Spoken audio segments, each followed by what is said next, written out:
Vamos sobre nuestro último tema, número 6. Se titula El peligro de no discernir. El peligro de no discernir. Se parece, pero van a ver que hay diferencia. Filipenses 1:9 y 10.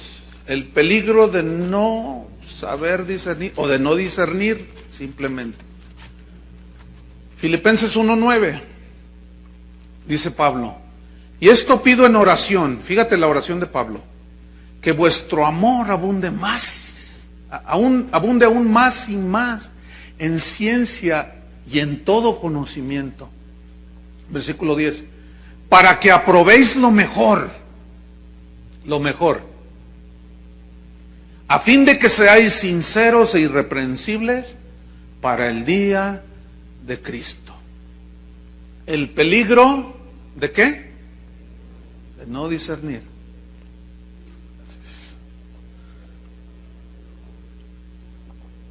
Uno de los males que distinguen al cristianismo del siglo XXI es precisamente la falta de discernimiento. Y tiene mucho que ver con el tema anterior, porque no se ha sabido enseñar, o no les conviene a los predicadores, algunos, que la gente sepa juzgar. Entonces, uno de estos males que ha producido estas falsas interpretaciones es la falta de discernimiento. Esto ha llevado a la iglesia a permitir que todo viento de doctrina penetre hasta los púlpitos de las iglesias. Porque como no puedes, pues... Entonces el peligro de la falta de discernimiento impide que determinemos y nos afirmemos en las verdades del Evangelio, porque se nos prohíbe juzgar. Dicen que uno de los valores, por ahí dicen, ¿usted ha oído esto? Dicen que uno de los valores de la democracia es la tolerancia. ¿Han oído eso? Uno de los valores de la democracia es la tolerancia. ¿Qué es la democracia? Pues es, en pocas palabras, es el gobierno del pueblo. ¿Sí? Es decir, los gobernantes deben hacer lo que el pueblo les dice que hagan. Los gobernantes, según la democracia, deben de hacer lo que el pueblo les dice que ellos hagan. ¿Qué es la tolerancia? Bueno, una definición que da el diccionario es respeto a las ideas, creencias y prácticas de los demás, que son diferentes a las nuestras. Repito, la tolerancia es el respeto a las ideas y creencias y prácticas de los demás, que son diferentes a las nuestras. Ahora, aquí quiero hacer una observación respecto a la tolerancia. La tolerancia es buena en el sentido de que cuando favorece y fomenta la paz social en los habitantes de un país. Pero está limitada la tolerancia.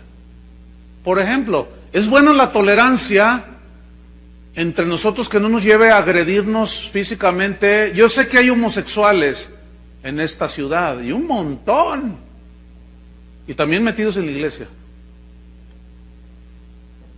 Pero yo no puedo golpear a un homosexual, ni debo golpear, mucho menos quitarle la vida, o sea. Sin embargo, esos son los homicidios que rechazan, homofóbicos les llaman, a este tipo de personas. Entonces, la tolerancia es buena. O sea, yo puedo ver un afeminado, y de hecho, pues, donde quiera te los encuentras, ¿no? Vas a un supermercado, alguna tienda o algo, y uno con la ceja delineada, ¿y qué más quiere? Entonces, bueno, tú sabes que no puedes hacer, ¿qué haces? No, bueno, pues nada más quiero una Coca-Cola. Y luego les quiero una Coca-Cola. ¿Ah? Entonces, bueno, la tolerancia ayuda para fomentar la paz social en los habitantes de un país. Pero en lo que tiene que ver con el Evangelio, hermanos, en lo que tiene que ver con el Evangelio de la salvación, con la gracia, la santidad, las doctrinas esenciales del Evangelio, la tolerancia no existe. Debemos de ser intolerantes. ¿Por qué? Porque el Evangelio es intolerante.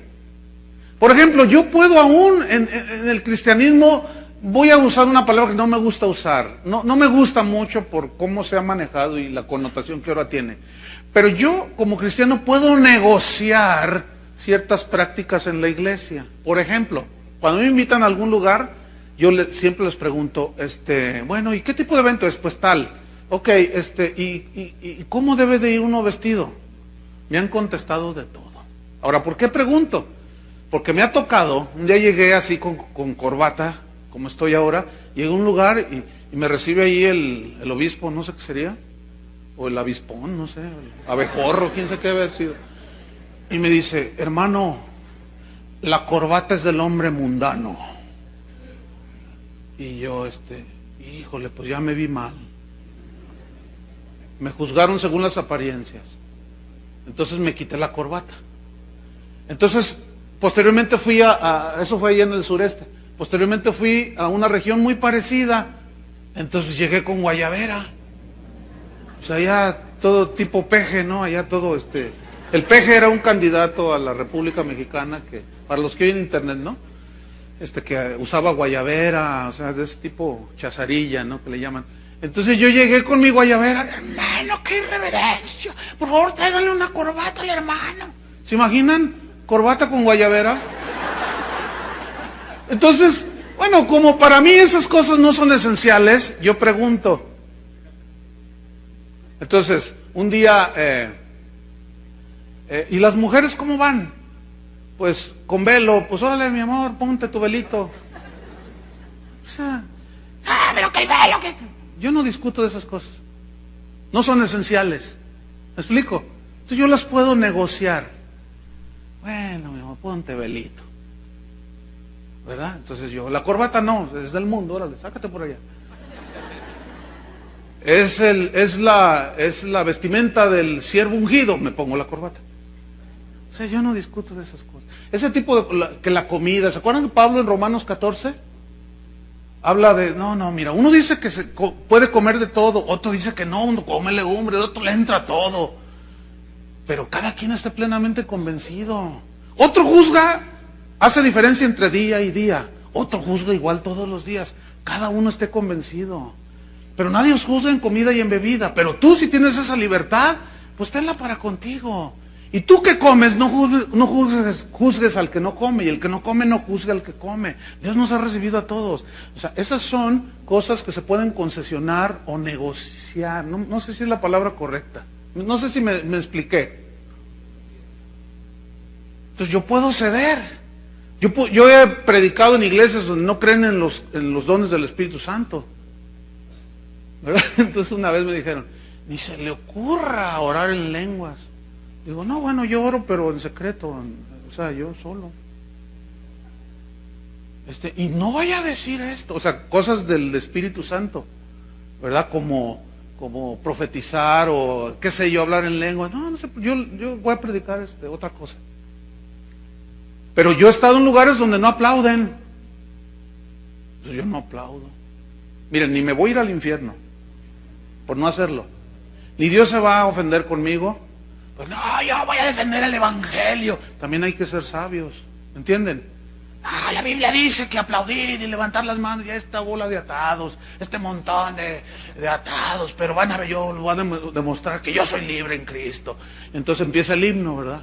Firmes ya adelante, huestes de la fe. Entonces todos están así, sin temor alguno, que Jesús nos ve. No soy tan torpe para hacer una tontería de esas. Entonces todos los hermanos, mira el predicador, ¿qué nos trajeron? Ya está el chivo levantado. No va a pasar nada. Mira, eso yo lo hago cuando estoy solo o cuando vengo aquí. Entonces hay ciertas cosas que se pueden negociar. Pero cuando me dicen que el bautismo salva en sí mismo, que Cristo no es Dios, de que hay que hacer un antro aquí adentro, que porque no sé qué, ahí sí no. ¿Están discerniendo la diferencia? Hay cosas que no podemos negociar, hermanos. Hay cosas que sí, que son muy pocas en sí, que no son esenciales. Entonces, la tolerancia bíblica no aprueba la violencia física. La intolerancia bíblica no aprueba la violencia física. Volviendo un poco al tema central. ¿Se acuerdan cuando Jesús lo prenden y Pedro saca una machaira, una espada, y le corta la oreja al siervo del sumo sacerdote? Y Jesús le dijo: Pedro, guarda la espada, le dice. ¿Qué hizo Jesús? Reprobó la conducta de Pedro. Eso se llama fanatismo. Entonces el Evangelio es intolerante en esencia y excluye todo lo que va en contra de la palabra de Dios, que es esencial en cuanto a la salvación. Espero que Dios nos dé entendimiento de lo que estoy diciendo, para que tengan un equilibrio. Por ejemplo, el ecumenismo. ¿Qué es el ecumenismo? El ecumenismo en sí significa unir. Y la visión del ecumenismo es unir a todas las religiones en uno solo. Somos hermanos. Entonces se reúne el Hare Krishna, el budista, el griego ortodoxo, el judío, el católico, el cantante cristiano, el predicador, el pastor. Todos somos hermanos, alabado sea su nombre. Vamos a vernos como uno solo. Todos somos hijos de Dios. Ciertamente le decimos de distinto nombre. Unos les dicen Jehová, otros le dicen Jesús, otros le dicen Buda, otro Jesús Miranda, otro, aleluya, gloria a Dios. El amor, Jesús habló de ser uno, amarnos los unos a los otros. Véngase, amado hermano testigo de Jehová. Venga, un abrazo allí, alabado sea el nombre del Señor. Eso es el ecumenismo, hermanos. Ahí el cristianismo bíblico es totalmente intolerante. ¿Qué comunión tiene la luz con las tinieblas? ¿Cuál Dios? Hay un montón de dioses.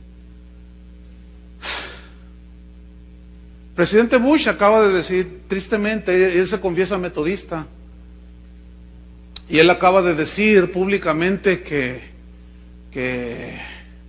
él ora a Dios, pero que es el mismo Dios, el de los hindúes, musulmanes, que es el mismo. No es el mismo Dios.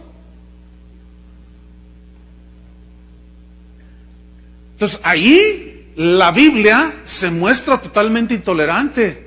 No hay muchos caminos que nos llevan al verdadero Dios. Hay un solo camino, y eso es intolerancia. ¿No es verdad? Juan 14:6 dice: yo soy el camino, la verdad, no una verdad. Soy el camino, la verdad y la vida. Eso es una declaración intolerante, que no le gustó al tejano de Houston, que dice: no, yo cómo voy a juzgar, Dios va a salvar a los musulmanes y a los hindúes. ¿Yo quién soy para juzgar? Dice. Pues yo sí puedo decir con libertad: si alguno no tiene al Hijo de Dios, no tiene al Padre. Si alguno niega al Hijo, niega al Padre. Yo sí puedo decir abiertamente que alguien que dice que es musulmán o que es judío y no tiene a Cristo, adiós. No te digo te veo allá, porque yo voy a otro lado, porque yo sé que el camino es Cristo. Eso es intolerancia, hermanos. ¿Sí o no? Y la Biblia es intolerante. 1 Timoteo 6:3 dice: el que no se conforma a las sanas palabras de nuestro Señor Jesucristo, nada sabe. Eso es intolerancia. Está hablando de otras ideas distintas. Y la tolerancia, valor de la democracia, dice que debes de soportar y de sobrellevar todas las creencias filosóficas, religiosas de los habitantes donde tú vives. Pues fíjate que el Evangelio dice todo lo contrario. Déjenme decirles, hermanos, que Dios no se actualiza. Dios no actualiza ni enmienda su palabra, como hacen los políticos, los legisladores con la Constitución en los países, con la Carta Magna. ¿Sí saben que aquí en México nos rige una carta magna, le llaman? La Constitución Política de los Estados Unidos Mexicanos, y que los diputados y los senadores, los legisladores en los congresos actualizan los artículos para acomodarlos a la evolución de la cultura. Es así como en el DF ya actualizaron el código y permiten las uniones entre lesbianas y homosexuales. O sea, la van acomodando, ¿verdad? Pues ahora hay que poner esta ley, vamos a acomodarla, porque ya evolucionó el aborto. Pues, nos estamos viendo mal, somos del tercer mundo, los del primer mundo ya están bien modernos, ellos abortan, son gente de open mind, entonces, pues nosotros nos estamos viendo mal. Entonces, pues vamos a actualizar, como en Europa, dicen los legisladores, se permite el aborto, artículo número tal, y siempre se la pasan ajustando. Déjenme recordarles, queridos hermanos y primos, que la Biblia, la palabra de Dios, no se actualiza. No se enmienda. Jeremías 6:16 habla de volver a las sendas antiguas. ¿A dónde? A las sendas antiguas. Otra vez, piénsenle. ¿A dónde? A las sendas antiguas. ¿Cuáles sendas? Las de Dios. Las que han sido, fueron, son hoy y serán. Así. La palabra de Dios, hermanos, no es elástica para estirarla, para acomodarla a nuestras ideas. La palabra de Dios siempre es actual. Jesús dijo en Mateo 24:35, el cielo y la tierra pasarán, pero mi palabra no pasarán. La palabra de Dios no pasa de moda, hermanos. El posmodernismo es una herejía que ha entrado en la iglesia. La palabra de Dios no pasa de moda, la palabra de Dios no se envejece, la palabra de Dios no pierde eficacia, la palabra de Dios no pierde poder, no perece, la palabra de Dios es incambiable en medio de los tiempos cambiantes. La palabra de Dios es inmutable, es innegociable, la palabra de Dios es inadaptable a los tiempos modernos. Es imposible que Dios ceda en adaptar su evangelio a las ideas modernas de la cultura. Muchos cristianos dieron su vida porque discernieron, entendieron que la palabra de Dios es intolerante y excluyente. Hoy se habla de tolerancia y de inclusividad, ¿no es cierto? Eso se habla mucho. Y la palabra de Dios, hermanos, que muchos hombres defendieron, es intolerante, es excluyente. Esa palabra la defendieron hasta la muerte. Las convicciones que esta gente tenía, por ejemplo, como Lutero, que ayer les mencionaba, te cortamos la cabeza si no renuncias. Él dijo, si tuviera 1000 cabezas me dejaría cortar. Policarpo, niega a Jesús, ¿cómo lo voy a negar? 86 años de mi vida, y está en la hoguera él, a punto de encenderle allí. 86 años de mi vida, no ha hecho Jesús otra cosa más que ayudarme y bendecirme. Y yo lo voy a negar, no lo niego. Te quemamos, Policarpo, pues préndele, ya, suénale. ¿Verdad? Esteban, ¿se acuerdan de Esteban? Murió con la convicción de que Jesús era el Hijo de Dios. Totalmente intolerante y marcó su raya y dijo, yo no cedo nada. Jesús es el Mesías. Pagó con su vida. Hechos 17:11 dice que los de Berea escudriñaron, examinaron, juzgaron, discernieron si las palabras que Pablo les estaba diciendo eran de acuerdo a las Escrituras. Amén. Filipenses 1:9, vámonos. Filipenses 1:9, versículo 10. Vamos a estudiar estos dos versículos. Dice Pablo en el 9, y esto pido en oración. Fíjate, esto pedí en oración, que vuestros carros aumenten. Así dice. Que por fin logréis una casa hermosa. Esto pido en oración, que vuestro amor abunde aún más y más. Pero luego dice, ¿en qué quería Pablo que abundara? 1, en ciencia. Pablo usó la palabra epignosis, que significa conocimiento exacto. Fíjate, está buena esta definición. Yo oro para que ustedes abunden en amor, más y más.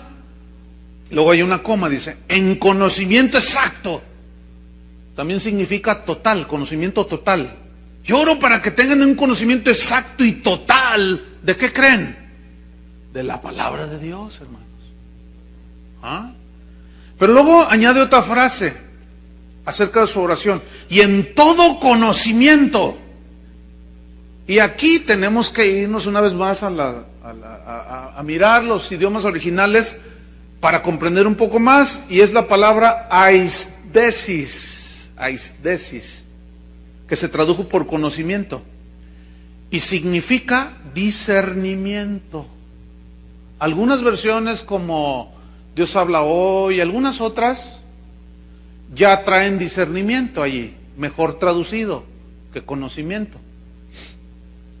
Entonces Pablo ora pidiendo que el amor abunde, pero para que tengan un conocimiento más completo y total de Dios y de su palabra, y que tengan discernimiento, en todo discernimiento, que sepan distinguir entre lo bueno y lo malo, lo que es de Dios y lo que no es de Dios, el discernimiento. En Isaías 5:20, la queja de Dios por medio del profeta Isaías era, ay de al que lo malo dice bueno, y a lo bueno dice malo, ay de los que hacen de la luz tinieblas y de las tinieblas luz. No saben distinguir entre su mano derecha y su mano izquierda. En Mateo 16, versículo 23, Jesús recriminó a los fariseos y a la gente que le estaba escuchando allí. Cuando anochece, les dijo Jesús, ustedes dicen, habrá buen tiempo, porque el cielo tiene arreboles, o está rojizo significa. Ustedes dicen, hará buen tiempo porque el cielo está rojizo. Y por la mañana dicen, habrá tempestad, porque está nublado. Hipócritas, que saben distinguir el aspecto del cielo, mas las señales de los tiempos no podéis discernir.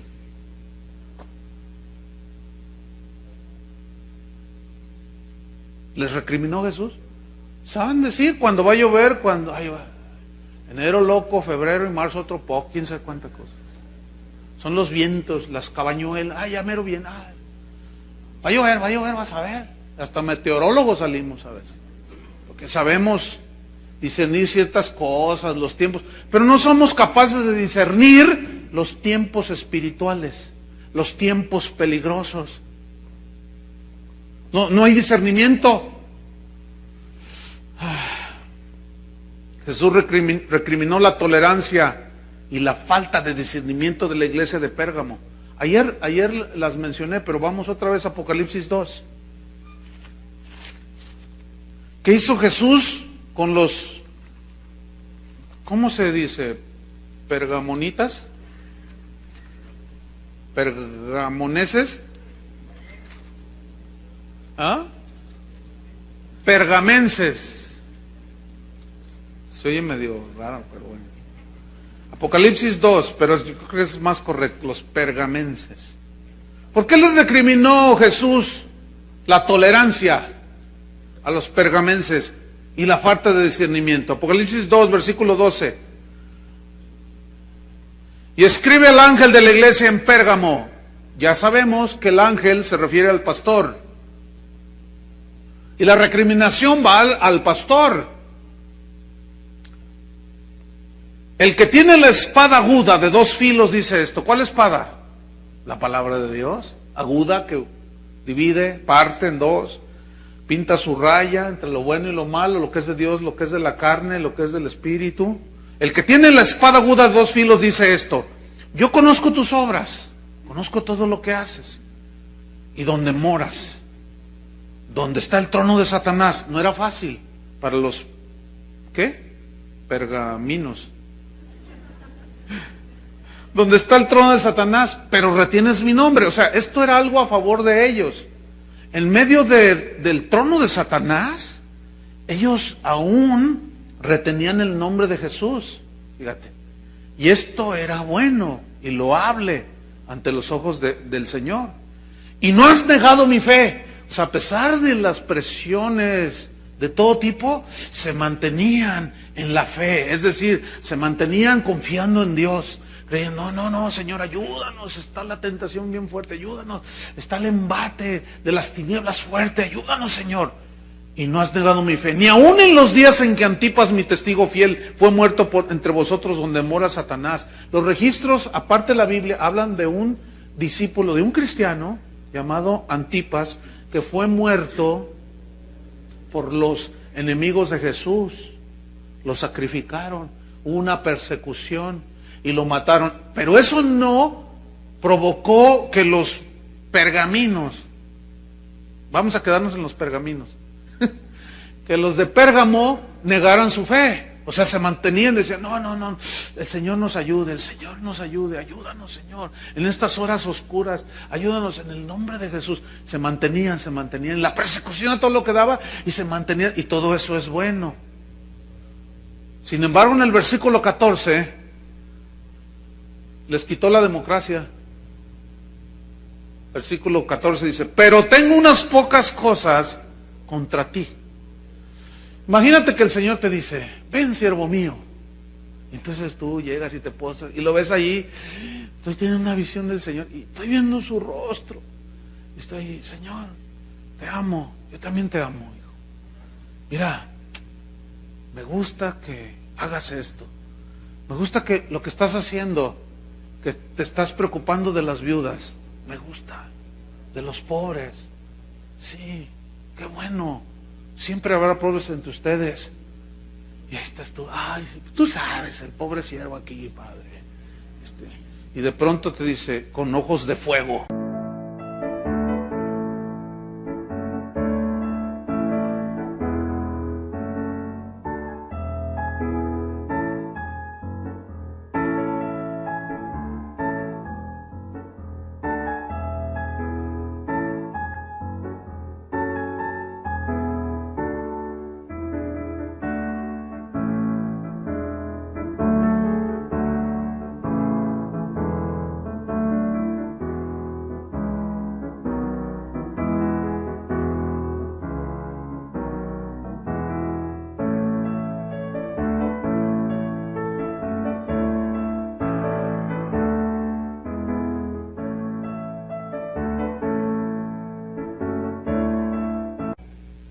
Pero tengo algo contra ti. Y tú volteas hacia atrás, ¿no? No, contra ti.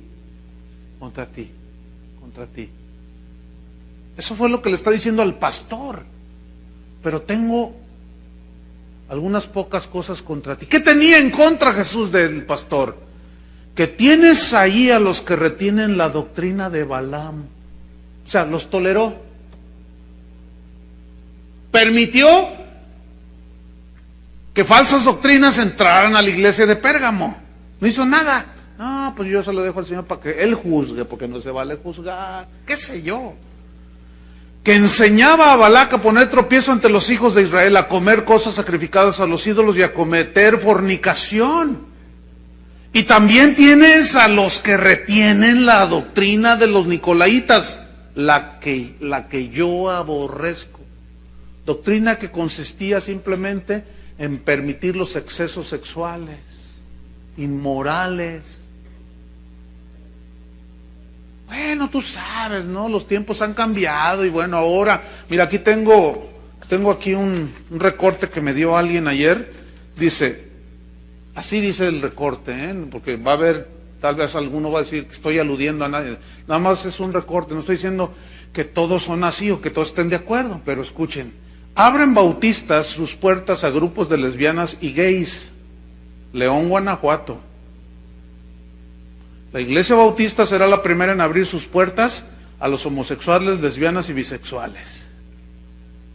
El debate teológico que hoy ampliarán en el Pleno de la Asamblea General Nacional, pastores bautistas estudian la creación de una rama pastoral que les dé cabida. No, pues alabado sea su nombre, ¿no? Dice aquel Juan Antonio. Y ya dice más cosas allí que tú dices, y hay una foto donde están todos los ministros del Señor, ¿verdad? Ahora, yo no estoy diciendo que todos los bautistas. Esta es una nota que salió en el Diario del León, que alguien por aquí que viene de allá me entregó, y me dice, mira Chuy, y le digo, ay, mira, nos estamos modernizando, alabada sea la posmodernidad, ¿verdad? No, tolerancia, hermanos, tolerancia, gloria a Dios.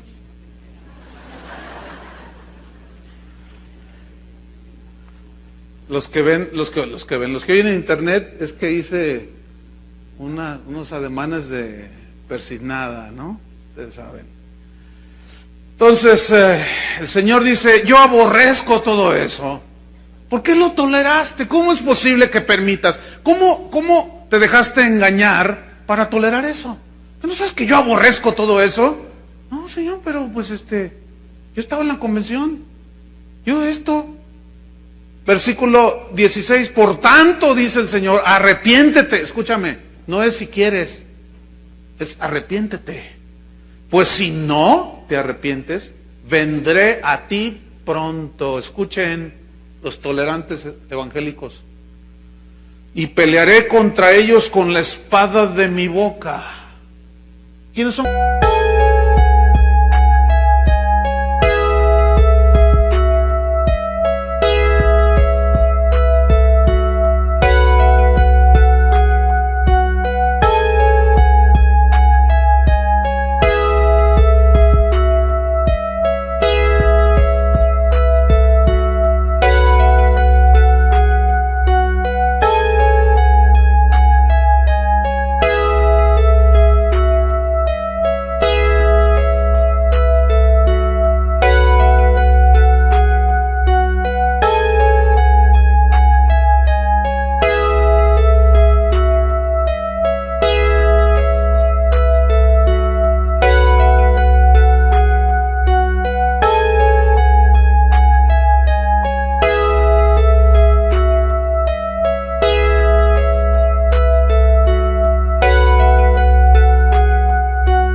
Contra ellos, contra los que traían esa doctrina. Y a ti, pastor, te voy a pedir cuentas. El que tiene oído, oiga lo que el Espíritu dice a las iglesias. A la iglesia de Tiatira, capítulo 2, versículo 18. Escribe el ángel de la iglesia en Tiatira, el Hijo de Dios, el que tiene ojos como llama de fuego y pies semejantes al bronce bruñido, dice esto. O sea, el bronce en la Biblia siempre es juicio, y cuando habla pies de bronce, significa que va a pisotear todo eso, trayendo juicio. Versículo 19, yo conozco tus obras. Oh, bien, has hecho muchas cosas. Y amor, ves, distinción del discípulo. Amados, en esto conocerán, si os amáis los unos a los... bien, y amor, y fe. Estos tenían fe, confiaban en Dios, eran fieles. Y servicio, servían, ¿verdad? Eran de esos que para todo lo que se necesitaba en la iglesia servían, ¿verdad? Y tu paciencia la conozco, aguardaba, soportaba. Aquí alude a las pruebas que se enfrentan con paciencia, y que tus obras postreras son más que las primeras. ¡Wow! Has crecido, has multiplicado tu servicio, amor, fe, paciencia. Versículo 20, pero tengo unas pocas cosas contra ti, le dice, que quiero que arregles, que toleras. ¿Qué recriminó el Señor? La tolerancia. Que toleras que esa mujer Jezabel, esa es una alusión a la Jezabel del Antiguo Testamento, ¿eh? Aquí es metafórico, o sea, es el espíritu ese, de corrupción, de manipulación, porque esta era, la hacía hasta de prostituta estaba loca esta Jezabel. Entonces dice, toleras que esa mujer Jezabel que se dice profetiza, enseñe y seduzca a mis siervos a fornicar y a comer cosas sacrificadas a los ídolos. Aquí tiene dos connotaciones, espiritual y literal. Literal es que efectivamente había una permisividad de pecados sexuales y de todo tipo de prácticas. Y espiritual es que se permitía el adulterio espiritual. ¿Cómo? Teniendo ídolos. Y déjenme decirles una cosa, la iglesia evangélica está llena de ídolos. Tenemos nuestros santos también. Yo les llamo becerros de oro. No se los toques porque así te va. Tú puedes decir de Cristo lo que quieras, pero no les toques los becerros de oro, las vacas sagradas del cristianismo. Porque si tú denuncias un error doctrinal, un abuso, dicen, cállate que no ves los frutos, ve los frutos. Estadios llenos, ¿cuánta gente lo sigue? A ver, ¿tú cuántos has ganado en un concierto para Cristo? ¿Cuántos has ganado tú? Mejor cállate la boca, te dicen. Pero él, ella, ¿cuántos ha acercado los pies de Cristo? Eso está por verse, ¿eh? De que sean verdaderos convertidos. Y según las encuestas últimas, pues nos señalan que no. Billy Graham no hace mucho acaba de declarar que después de tantos años, dice, algo pasó, algo hicimos mal, no sé qué, pero hicimos con mi equipo un estudio donde si el 12% de los que supuestamente gané en todo mi ministerio permanecen en el Evangelio, son muchos. Por ahí está el documento. Entonces, eso está por verse. Pero toleras a esa mujer. Finalmente, Pablo recriminó a los corintios por su falta de discernimiento y de tolerancia. Segunda de Corintios 11. Mira, vamos rápido. Segunda de Corintios 11. A ver, vamos a ver. En el versículo número 1. Fíjate, Pablo recrimina a los corintios su falta de discernimiento. Y la tolerancia que tenían en lo que no deberían de tener tolerancia. Dice, 2 Corintios 11:1, ojalá, dice, me toleraseis un poco de locura. Sí, dice, toleradme, tolérenme un poco de locura. Esto es algo irónico, ¿eh? Que está diciendo Pablo. Su sentido es irónico. Versículo 2, porque os celo con celo de Dios, pues os he desposado con un solo esposo, para presentaros como una virgen pura a Cristo. Pero me temo que como la serpiente con su astucia engañó a Eva, vuestros sentidos sean de alguna manera extraviados de la sincera fidelidad a Cristo. 4.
Porque si viene alguno predicando a otro Jesús, ¿qué habrá otro Jesús? Bueno, sí, Jesús Miranda, Jesús Olivares, Jesús García, Jesús María y José. Fíjate, dice, tolérenme esta locura que yo voy a decir. Bueno, fíjense, yo a ustedes, corintios, los celo, con celo de Dios. Porque yo he trabajado para presentarlos a ustedes como una virgen pura a Cristo. Pero, como la serpiente engañó a Eva, me temo que ustedes han sido engañados. ¿Por quiénes habían sido engañados? Por falsos apóstoles, falsos ministros, mentirosos, engañadores, fraudulentos, sacadólares y anexas. Porque si viene alguno predicando a otro Jesús que el que os hemos predicado, o si recibís otro espíritu con el que habéis recibido, u otro evangelio que el que habéis aceptado, bien lo toleráis. Fíjate nomás. No, hombre, esos corintios. Fíjate, y decían que tenían discernimiento de espíritus. Ahora si no los hubieran tenido. Imagínate. Dice, Corintios, como a los Gálatas, estoy maravillado de que tan pronto se hayan apartado del que los llamó. ¿Quién nos fascinó? Luego en el capítulo 3, oh Gálatas insensatos. Y hay palabra, se traduce un poco más fuerte, de insensatos. Ustedes saben cuál palabra es, ¿no? Oh Gálatas estúpidos, dice algunas versiones. ¿Quién los fascinó para no obedecer a la verdad? ¿Que Cristo ya no fue presentado entre vosotros como crucificado? Entonces, ¿qué con el pastor que degolló un cordero y esparció la sangre del animalito literalmente en un encuentro gedocista? Pues, ¿qué Cristo ya no llevó tus pecados en la cruz del Calvario? ¿Que ahora los tienes que quemar en una hoguera? ¿Quién los fascinó? ¿Ustedes? Dice, ay, Corintios, toleran que vengan otros y les predican de otro Jesús, de otro evangelio, de otra fe, y lo toleráis. Porque esos falsos acusaban a Pablo, decían, ese Pablo nada más quiere lo vuestro, nada más quiere lo suyo. Y Pablo decía, yo no he codiciado nada de ustedes. Y luego Pablo en su defensa dice, estos son falsos profetas, falsos apóstoles, son obreros fraudulentos que se disfrazan como apóstoles de Jesucristo. No, eso no es maravilla, porque aún el mismo Satanás se disfraza como ángel de luz, y no es maravilla de que sus ministros también se disfracen como ministros de luz, pero no lo son, pero ustedes lo toleran, Corintios. Tuvo dura la regañiza, pero los que no saben juzgar, los que no disciernen, pues dicen que si tú haces algo así ahora eres falto de amor. Conclusión. Hermanos, Cristo está esperando de nosotros los pastores que cuidemos el rebaño. ¿Cuántos dicen amén? El rebaño de Dios, el cual Él ganó por su sangre. Hermanos, Él volverá. Nos va a pedir cuentas de lo que hicimos con su iglesia. Que Dios nos ayude en estos tiempos peligrosos. Amén.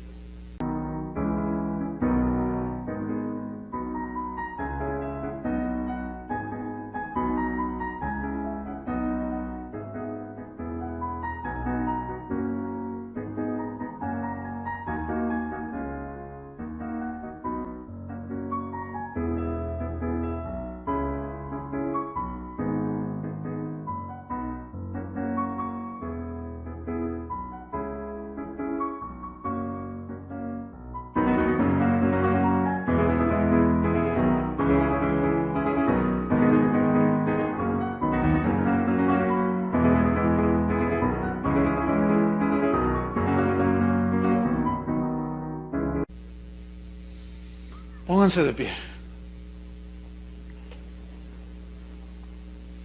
Que Dios nos ayude, que abra nuestros ojos.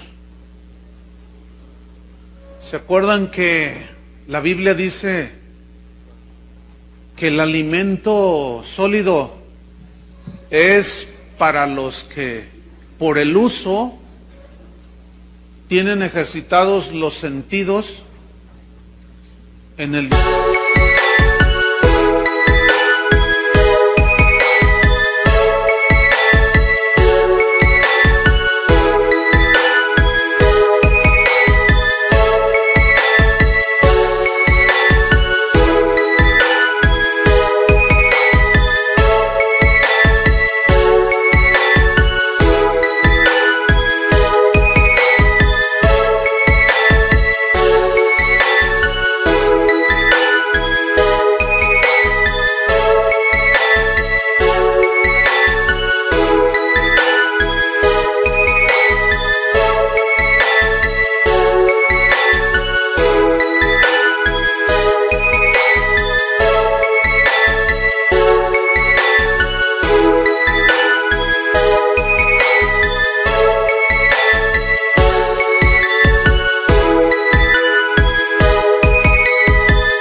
discernimiento del bien y del mal.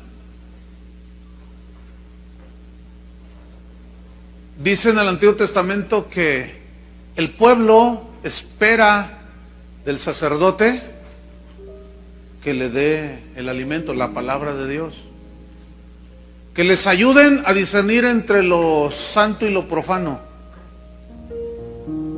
entre lo limpio y lo sucio.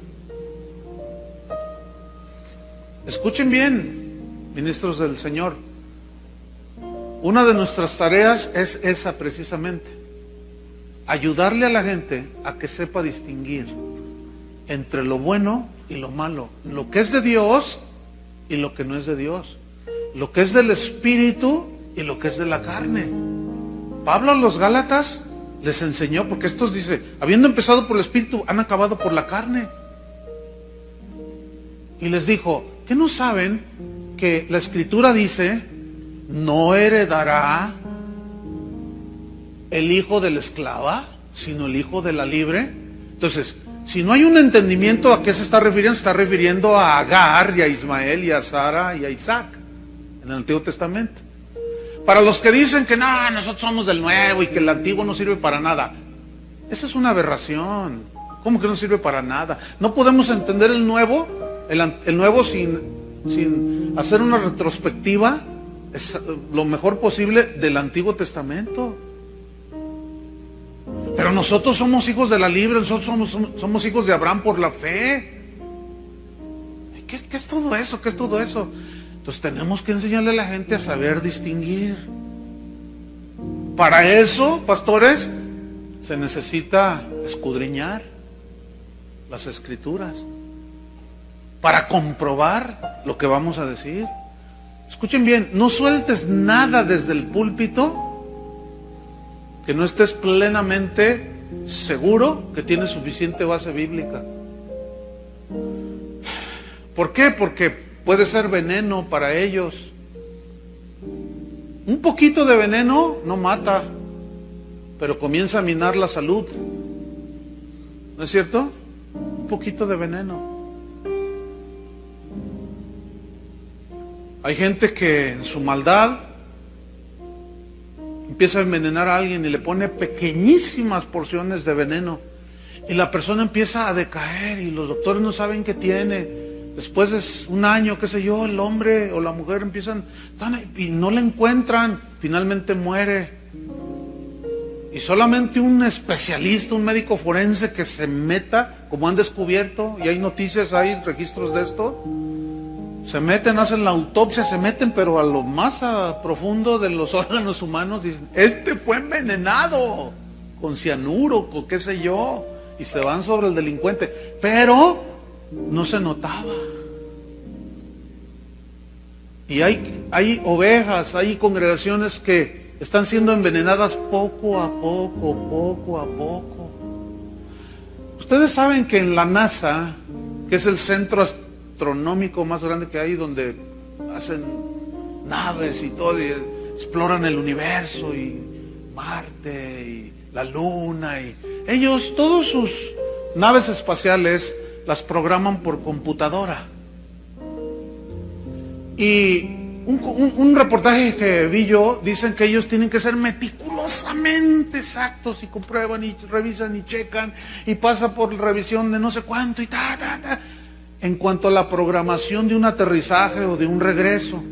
Porque si con un leve, no sé cuál es la medida que usaron, no recuerdo, con un grado medio, qué sé yo, en su cálculo de aterrizaje o de alunizaje, que se equivoquen en el cálculo una milésima, un milímetro, qué sé yo. Eso cuando mandan la nave o viene de regreso, no se nota cuando sale.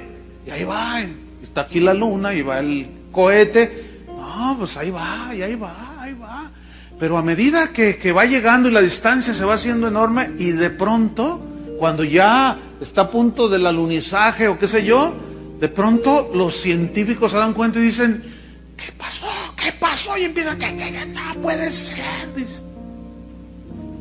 Te equivocaste, no se equivocaron. Yo revisé por 1 milímetro en el cálculo, que a la larga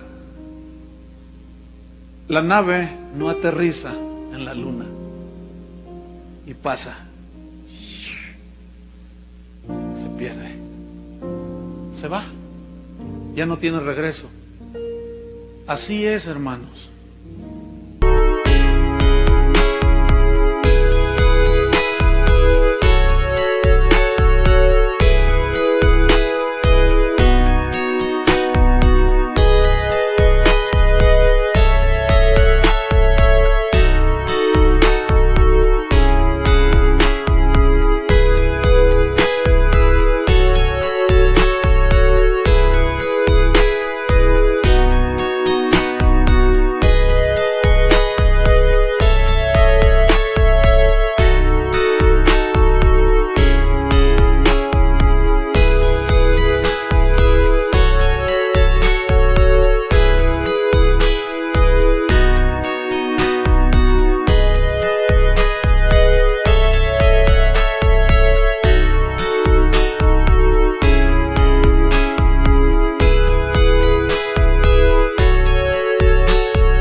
De muchas iglesias y muchos cristianos.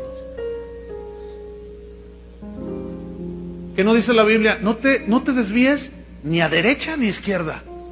Pablo dice, usa correctamente la palabra. Pues, ay, hermanos,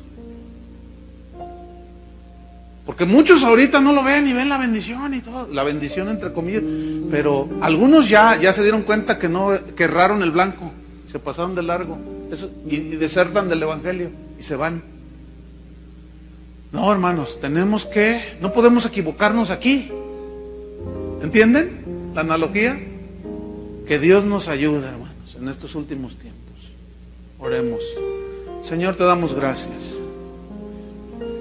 Gracias por este día y medio, Señor, que pudimos apartar para ser advertidos. Señor, ayúdanos a discernir los tiempos, las señales que tú dijiste, Señor. Sobre todo los pastores, a los que ministramos en la casa del Señor, que es la columna, el lugar donde es la columna y baluarte de la verdad. Si la iglesia, hermanos, no es la proclamadora de las verdades absolutas de Dios, entonces, ¿quién las va a proclamar? La Biblia dice que la iglesia es la columna y el baluarte de la verdad. Tenemos que guardar pues ese celo. Son tiempos peligrosos, hermano. No podemos equivocarnos. Fíjense, aún, yo prefiero equivocarme en a lo mejor hacer un juicio que me puedo equivocar respecto a alguien. Prefiero equivocarme en ese sentido que no hacer nada y permitir que entre todo y al final todo se venga abajo. Yo prefiero equivocarme en el primer error. De veras, hermano. Porque en ese puedes pedir perdón y en el otro ya perdiste todo. ¿No es cierto? Tómense de las manos.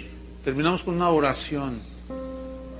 En un mismo sentir, en un mismo pensamiento, un mismo espíritu. Señor, nos encomendamos a la palabra de tu gracia, que tiene poder para sobreedificarnos en Cristo. Nos encomendamos a la palabra que actúa en nosotros los creyentes.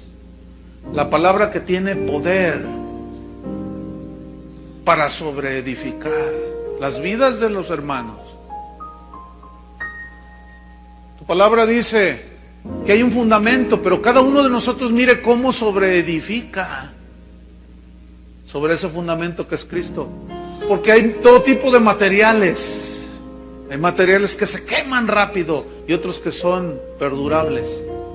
Esta es una metáfora de aquello que tiene base bíblica y lo que no la tiene.